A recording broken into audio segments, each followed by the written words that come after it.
Hello friends, आज इस video के माध्यम से हम बुक्स के बारे में डिस्कशन करने वाले हैं। पूरा वीडियो देखिए और कमेंट सेक्शन में बताइएगा कि आपको ये वीडियो कैसा लगा। आपने अगर पढ़ाई करनी है तो आपको बुक्स की ज़रूरत पड़ती ही है। अगर आप स्टेट लेवल एग्ज़ाम की तैयारी कर रहे हैं उत्तर प्रदेश में तो आपको UPSC, UP triple SC, PCS, SSC इस तरह के एग्ज़ाम देने होते हैं, तो उनके लिए बुक्स भी चाहिए होती हैं। ऑनलाइन स्टडी करने के साथ साथ ऑफलाइन स्टडी भी की जाती है और सेल्फ स्टडी भी की जाती है। तो सेल्फ स्टडी करने के लिए सबसे ज़्यादा जो महत्वपूर्ण होता है वो क्या होता है? बुक्स। तो मैंने कुछ बुक्स ऑर्डर की थी एग्ज़ामपुर के द्वारा। आप सभी जानते होंगे कि एग्ज़ामपुर चैनल बहुत बड़ा चैनल है और बहुत ही अच्छा काम भी कर रहा है यूट्यूब के क्षेत्र में भी और ऐप के क्षेत्र में भी। तो वहाँ से कुछ बुक्स मंगाई हैं जो काफ़ी अच्छी हैं बुक्स। 12 बुक्स का सेट आया है, जैसे जीएस फ्लो चार्ट के नाम से मैंने ऑर्डर किया था। 12 बुक्स हैं जिसमें हिस्ट्री, जियोग्राफी, पॉलिटी, जियोग्राफी के साथ साथ पॉलिटी एंड इकोनॉमी, इन्वायरमेंट, हर तरह की बुक्स इसमें मिली हैं। तो आज मैं आपको दिखाऊंगी कौन कौन सी बुक्स आई हैं, बुक्स के अंदर कंटेंट कैसे दिया गया है। और आप सबसे ज़्यादा महत्वपूर्ण, अगर आप सेल्फ स्टडी कर रहे हैं तो इन बुक्स के माध्यम से आप अपनी स्टडी कैसे कर सकते हैं, नोट्स कैसे बना सकते हैं और कैसे अपने आप को तैयार कर सकते हैं। तो ये हिस्ट्री की बुक्स हैं। तो हिस्ट्री की बुक देखिएगा, काफ़ी अच्छा है। ये कवर पेज देखिएगा, ये सर हैं और ये कवर पेज है, इसमें एग्जाम्पुल का लोगो लगा हुआ है, फ्लो चार्ट एवं चित्रावली। तो इससे आप समझ जाइएगा ये डिस्क्रिप्टिव बुक्स नहीं है तो डिस्क्राइब में, पर ये जो फ्लो चार्ट है उसके द्वारा इसे डिस्क्राइब किया गया है। ठीक है, पहले आप बुक्स देख लीजिएगा फिर दिखाते हैं इसके अंदर। ठीक है, तो ये फर्स्ट नंबर इतिहास है, फिर आपकी ये मध्यकालीन मिडिएवल इंडिया से संबंधित हिस्ट्री है, सेकेंड बुक है। फिर ये आपकी मॉडर्न हिस्ट्री है, 3 बुक आपकी इतिहास की दी गई हैं। फिर आता है वर्ल्ड जियोग्राफी, मतलब विश्व का भूगोल, ये भी फ्लो चार्ट के द्वारा दिया गया। इसका भी आप देखिए कवर पेज काफ़ी अच्छा लगा मुझे। एक तरह से आप कवर पेज देख के समझ सकते हैं कि अंदर में क्या दिया हुआ है। फिर ये आपका भारत का भूगोल है। ठीक है, फिर आपकी आती है भारतीय राज्य व्यवस्था या पॉलिटी। ठीक है, आफ्टर दैट आपकी भारतीय अर्थव्यवस्था आ जाती है। फिर आता है आपका फिजिक्स, मतलब कि भौतिक विज्ञान। फिर आती है रसायन विज्ञान, फिर आती है जीव विज्ञान। तो 3 तरह की विज्ञान भी दी गई हैं। इन्वायरमेंट का भी दिया गया है, पर्यावरण एवं पारिस्थितिकी। उसके बाद विज्ञान एवं प्रौद्योगिकी के भी बुक्स दी गई। तो इस तरह से ये 12 बुक हो गई। देखिए 12वीं बुक। तो ये बुक्स आपने देख ली, कितनी अच्छी बुक्स हैं। अब जैसे केमिस्ट्री को ही उठा लो, तो केमिस्ट्री में सबसे पहले अगर हम डिस्क्राइब करते हैं तो केमिस्ट्री करते हैं। हर सब्जेक्ट काफ़ी अच्छा दिया हुआ है, मैंने सारी बुक स्टडी कर ली है, काफ़ी अच्छे से बुक को दिया गया है। तो अब जैसे केमिस्ट्री की बुक है, ध्यान से देखिएगा,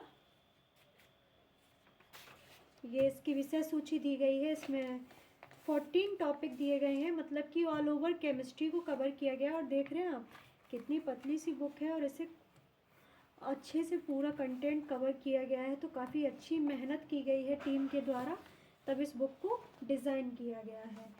ठीक है, और इसमें अगर पेज की बात करें तो पेज इसमें है 127।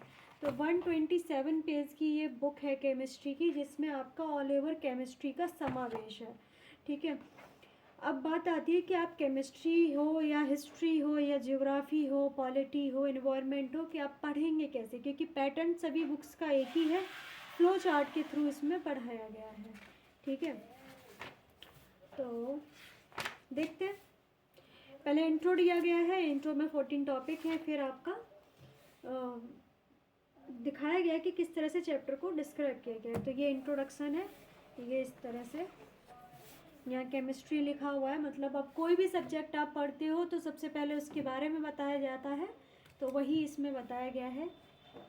आप देख सकते हैं, विज्ञान की वह शाखा जिसके अंतर्गत गुण, संगठन, संरचना, अन्योन्य क्रियाओं का जो अध्ययन किया जाता है वह कहलाती है केमिस्ट्री। उस उत्पत्ति कहाँ से हुई है, इसके जनक कौन है, भारत में इसके जनक कौन है और प्रारंभ में इसका अध्ययन किसने किया था, और केमिस्ट्री को कितने भागों में विभाजित किया गया है, तो ये सारी चीज़ें इसमें बताई गई हैं। तो इस तरह से आप इसको पढ़ सकते हैं। अब बात आती है कि हमने इसकी स्टडी तो कर ली, काफ़ी अच्छे से दिया गया है। अगर आप बहुत सारा देख के विस्तार में देख के आपको लगता है कि कैसे याद होगा, तो इसमें बहुत छोटा छोटा पॉइंट टू पॉइंट दिया गया है, आप अच्छे से याद कर सकते हो। ये बुक अगर आपका बेसिक तैयार है तो ये बुक आपके लिए बहुत ही अच्छी है, कह सकते हैं रामबाण बुक है। आपको रिवीजन करना है तो आप इस बुक से पूरा रिवीजन कर सकते हैं, 2 से 3 दिन में पूरा रिवीजन हो जाएगा, ठीक है। अब आपने सोचा कि आपको नोट्स भी बनाने हैं, और फ्लो चार्ट इसमें बना हुआ है। फ्लो चार्ट आपको बनाने की आवश्यकता नहीं है, नोट्स आप कैसे बनाएंगे ये आप देखिएगा। देखिए होपफुली आपको दिख रहा होगा, ये इस तरह से आप ब्लैंक पेज पे लिखना शुरू कर ही दिए होंगे। अगर आपने कॉम्पिटिटिव एग्ज़ाम लिखना शुरू कर दिया है तो आप इस तरह की नोटबुक ख़रीदते ही होंगे, नहीं तो आप जैसी बुक यूज़ करते हैं उस तरह की नोटबुक यूज़ कर सकते हैं। यहाँ पे आपको जैसे पहला चैप्टर है द्रव्य एवं उसकी अवस्थाएं, तो अब इस चैप्टर में सबसे पहले क्या बताया गया होगा, द्रव्य तथा उसकी अवस्थाएं। तो सबसे पहले द्रव्य का परिचय दिया गया होगा कि द्रव्य क्या होता है। तो फिर आप यहाँ पे पहले चैप्टर का नेम डाल दीजिएगा इस तरह से, द्रव्य एवं इसकी अवस्थाएं। बहुत ही अच्छे से इसको डिस्क्राइब किया गया है। अगर आप फ्लो चार्ट में याद करना चाहते हैं तो फ्लो चार्ट की प्रैक्टिस कर लीजिएगा। मुझे कंफर्टेबल होता है कि मैं पॉइंट टू पॉइंट याद करूं, फ्लो चार्ट मुझे कम समझ में आता है। जैसे आप कंफर्टेबल हो उस तरह से आप याद कर सकते हैं। तो यहाँ पे आप इंट्रोडक्शन डालिएगा, परिचय, जिसमें आपको पहले द्रव्य के बारे में लिखना है, जैसे जिसमें भार हो, जो आयतन ग्रहण करे, अत्यंत सूक्ष्म कणों से निर्मित हो, ज्ञानेंद्रिय द्वारा अनुभव किया जा सके।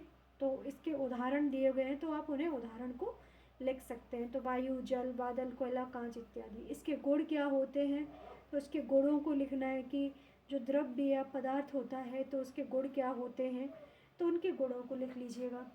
और अगर आप फ्लो चार्ट से ही लिखना चाहते हो तो फ्लो चार्ट बनाइएगा और उस तरह से लिख लीजिएगा। बुक में फ्लो चार्ट आराम से दिया ही हुआ है, ठीक है।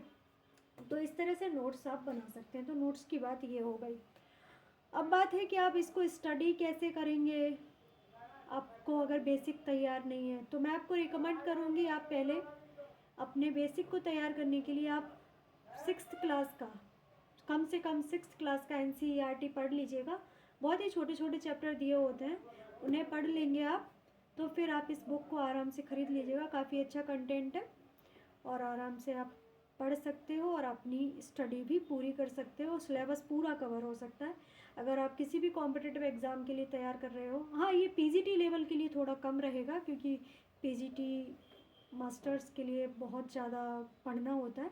ये आपकी जितनी भी वनडे एग्ज़ाम है उनके लिए बहुत ही सफिशियंट बुक है, आप पढ़ सकते हो, ठीक है। आपकी क्या राय है कमेंट सेक्शन में बताइएगा। आपने ये बुक मंगाई या नहीं ये भी बताइएगा, और आपको बुक कैसी लगी वो रिव्यू भी आप कमेंट सेक्शन में दे सकते हैं। ये कोई पेड प्रमोशन नहीं है, ये मेरा सेल्फ स्टडी का जो भी एक्सपीरियंस है वो मैंने आपके साथ शेयर किया है। अगर आपको वीडियो अच्छा लगा है तो लाइक कीजिए, कमेंट कीजिए, और ऐसे ही मोर अपडेट्स के लिए हमारे चैनल को सब्सक्राइब कर लीजिएगा और बेल आइकन को प्रेस कर लीजिएगा। Thank you.